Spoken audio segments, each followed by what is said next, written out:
बहुत पहले विजय आदित्य नाम का एक राजा राज्य करता था। वह शिव का परम भक्त था। उसने संगमरमर पत्थर में शिव का एक सुंदर मंदिर बनवाया था और हमेशा उन्हें प्रसन्न करने के नए तरीके सोचता रहता था। एक दिन राजा ने सोचा, श्रावण का मंगलमय महीना आरंभ हो गया है। श्रावण में सोमवार के दिन भगवान की पूजा करने से बहुत लाभ होता है, क्योंकि यह दिन विशेष शिव को बहुत है। इसलिए इस अवसर पर विशेष पूजा होनी चाहिए। यह कैसे किया जाए?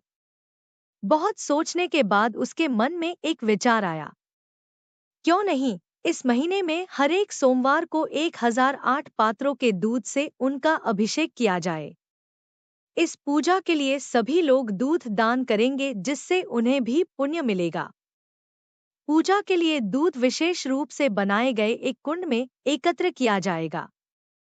कुछ दिनों के बाद राजा के उद्घोषक ने शहर के चौक पर ढोल बजाकर यह घोषणा की, नगरवासियों, कल श्रावण का पहला सोमवार है और हमारे राजा 1008 पात्रों के दूध से शिव की पूजा करेंगे।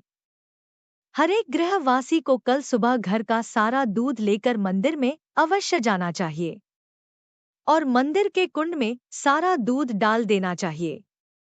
याद रखो, तुम सबको सारा दूध डालना चाहिए, जिससे कुंड मुख तक पूरा भर जाए। सभी नगरवासी शहर के चौक पर घोषणा सुनने के लिए आए। कुछ लोग अपने राजा की धर्मनिष्ठा पर खुश थे। अन्य शायद पूजा के लिए अपना सारा दूध दे देने के कारण उतने खुश नहीं थे। लेकिन किसी ने कुछ नहीं कहा और सभी लौट गए। दूसरे दिन सवेरे से लोग दूध के पात्रों के साथ मंदिर में जाने लगे। शीघ्र ही मंदिर के सामने एक लंबी कतार बन गई, क्योंकि कुंड में अपने हिस्से का दूध डालने के लिए अधिक से अधिक लोग आने लगे। वे सब अपने घर का सारा दूध ले आए थे, बछड़ों के लिए एक बूंद भी नहीं छोड़ा था। शिशु, बच्चे, बूढ़े तथा बीमार, उस दिन किसी को भी अपने हिस्से का दूध नहीं मिला, क्योंकि सारा दूध मंदिर के कुंड में डाल दिया गया था। जैसे जैसे समय बीतता गया, कुंड में दूध का स्तर धीरे धीरे ऊपर उठने लगा। फिर भी दोपहर तक कुंड आधा ही भरा। हर एक क्षण इतने पात्रों के दूध कुंड में डालने पर भी कुंड खाली था। यह सचमुच आश्चर्य की बात थी। क्रमशः पुजारी तथा मंदिर में एकत्र सभी लोग चिंतित हो गए।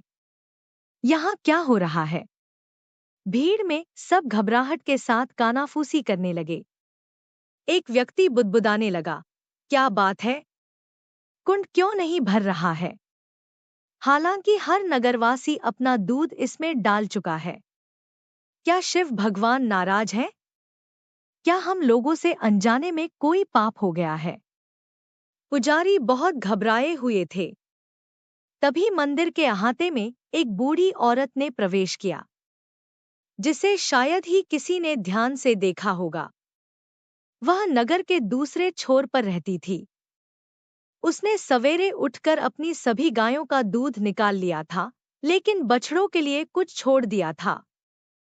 फिर उन्होंने परिवार के सदस्यों को दूध पिलाया और घर का कामकाज पूरा किया। इसके बाद केवल एक छोटे कटोरे भर दूध बचा। वह उसे लेकर मंदिर में गई और यह प्रार्थना करते हुए दूध को कुंड में डाल दिया, हे कृपा सिंधु प्रभु, सिर्फ इतना ही आपको अर्पित कर सकती हूँ, लेकिन यह अपनी पूरी भक्ति के साथ समर्पित कर रही हूँ। कृपया मेरी छोटी सी भेंट को स्वीकार करें। और लो, देखो, अब आधा रिक्त कुंड दूध से लबालब भर गया। बूढ़ी औरत जैसे विनीत भाव से आई थी वैसे ही चली गई। राजा और पुजारी कुंड को भरा हुआ पाकर फूले न समाये और विशेष पूजा का कार्य संपन्न किया गया। अगले सोमवार को वैसा ही हुआ। नगर के सब वासियों ने ईमानदारी से कुंड में अपने दूध डाल दिए। फिर भी वह आधा खाली ही रहा और तभी लबालब भरा जब बूढ़ी औरत ने अपने छोटे से कटोरे का दूध उसमें डाला। इस चमत्कार को देखकर सभी चकित थे।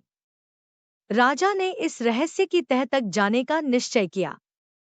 इसलिए तीसरे सोमवार को राजा सवेरे से ही कुंड के निकट पहरेदार के वेश में खड़ा हो गया और हर घटना पर निगरानी रखने लगा। पहले की तरह लोग अपने दूध अर्पित करने के लिए कुंड के निकट पंक्ति में खड़े होने लगे, लेकिन दूध का स्तर आधा कुंड से ऊपर नहीं उठा।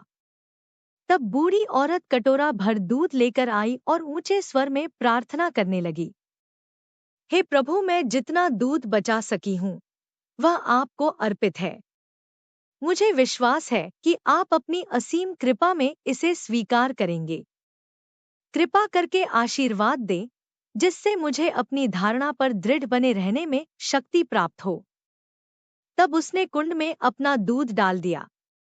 जैसे ही वह वापस जाने के लिए मुड़ी कि राजा, जो वेश बदलकर निगरानी कर रहा था, यह देखकर चकित रह गया कि कुंड दूध से लबालब भर गया। उसने दौड़कर बूढ़ी औरत को रुकने के लिए कहा। डर से कांपती हुई वह बोली, मुझे क्यों रोकते हो?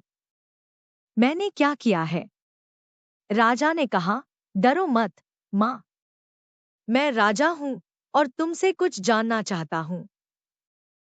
कितने ही लोगों ने अपना दूध कब से कुंड में डाल रहे हैं, फिर भी आधा कुंड से ज्यादा नहीं भरा। लेकिन तुमने जैसे ही इसमें छोटे कटोरे भर का दूध डाला, कुंड अचानक लबालब भर गया। क्या बता सकती हो ऐसा क्यों हुआ? बूढ़ी औरत ने उत्तर दिया, महाराज, मैं एक माँ हूँ और माँ कभी अपने बच्चों को भूखे देखना सह नहीं सकती। इसलिए मैंने आपकी आज्ञा का पालन नहीं किया। गायों से दूध निकालते समय मैंने कुछ दूध बछड़ों के लिए छोड़ दिया और फिर सब बच्चों को पिलाया। इसके बाद जो दूध बचा वही पूजा के लिए लाई हूँ। भगवान भी माता के समान है। वे नहीं चाहते कि बच्चों को भूखों मारे। स्पष्ट बोलने के लिए क्षमा चाहती हूँ। हे राजा, आपने किंतु यही कर दिया। आपने लोगों को पूजा के लिए घर का सारा दूध लाने के लिए आदेश दिया और बछड़ों, बच्चों, बूढ़ों तथा बीमारों के लिए कुछ भी बचाने के लिए नहीं कहा। प्रजा दुखी थी, लेकिन आपकी आज्ञा का उल्लंघन नहीं कर सकी। उन्होंने अर्पण तो किया, किंतु स्वेच्छा से नहीं। भगवान को यह पसंद नहीं आया और आपके अर्पण को अस्वीकार करके उन्होंने अपना संतोष प्रकट किया। राजा यह सुनकर विचारों में खो गया।